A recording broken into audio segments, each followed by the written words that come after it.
Pengertian filsafat. Kata filsafat berasal dari kata filosofia atau bahasa Yunani yang diartikan dengan mencintai kebijaksanaan.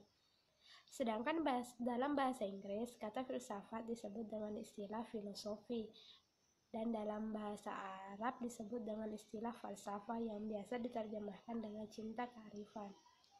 Sumber dari filsafat adalah manusia.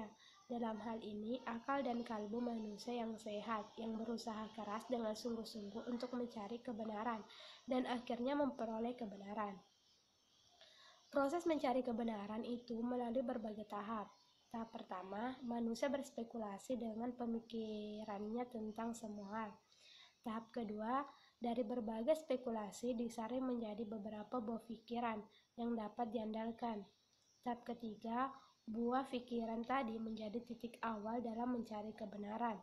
Penjelajahan pengetahuan yang didasari kebenaran kemudian berkembang menjadi ilmu pengetahuan seperti matematika, fisika, hukum, politik, dan lain-lain. Selanjutnya, untuk melengkapi definisi filsafat berikut paparan pendapat para filosof dan para ahli mengenai filsafat. Yang pertama yaitu Aristoteles. Berkenaan dengan pengertian filsafat, Aristoteles mengemukakan bahwa sofia atau kearifan merupakan kebajikan intelektual tertinggi, sedangkan filosofia merupakan pandangan kata dari episteme dalam arti suatu kumpulan teratur pengetahuan rasional mengenai suatu objek yang sesuai. Adapun pengertian filsafat menurut Aristoteles itu sendiri adalah ilmu pengetahuan yang meliputi kebenaran yang terkandung di dalamnya.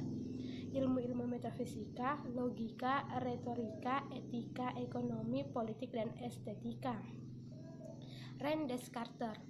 Ia memberikan definisi filsafat sebagai kumpulan segala pengetahuan, di mana Tuhan, alam, dan manusia menjadi pokok penyelidikannya.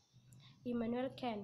Menurutnya, filsafat adalah ilmu yang menjadi pokok pangkal dari segala pengetahuan, yang di dalamnya tercakup masalah epistemologi, etika, dan masalah ketuhanan.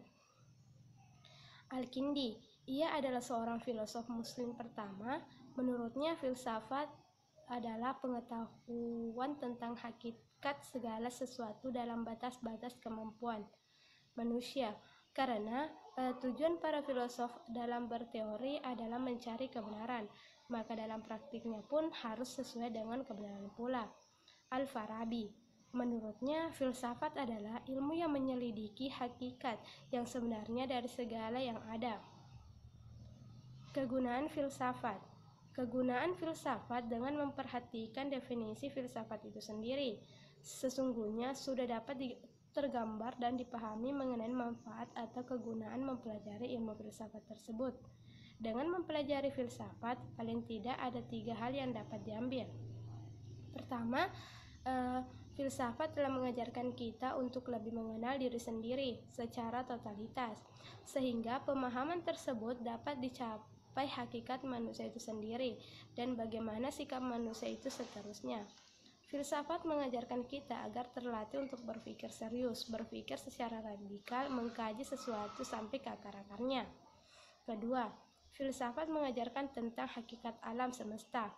Pada dasarnya, berpikir filsafat ialah berusaha untuk menyusun suatu sistem pengetahuan yang rasional dalam rangka memahami segala sesuatu, termasuk diri manusia itu sendiri.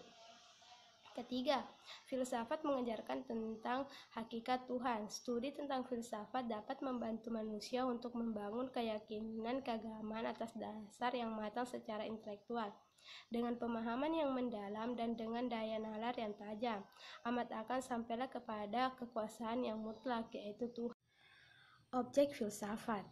Objek material dari filsafat ini adalah suatu kajian, penelaahan, atau pembentukan pengetahuan itu, yaitu segala sesuatu yang ada dan mungkin ada.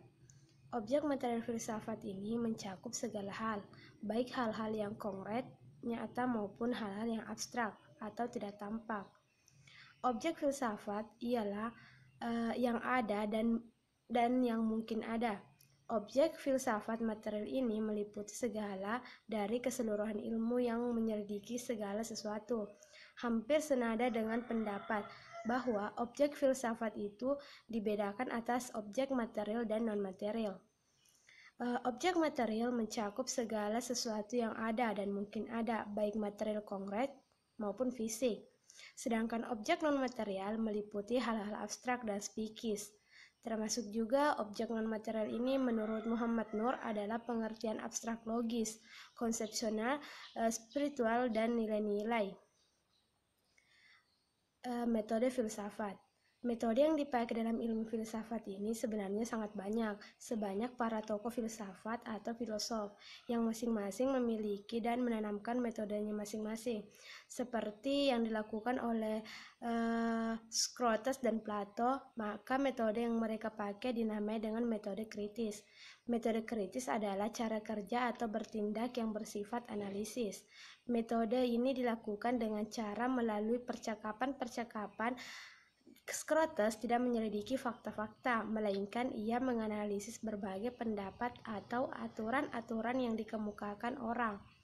Setiap orang memiliki pendapat yang berbeda dan analisis yang berlainan.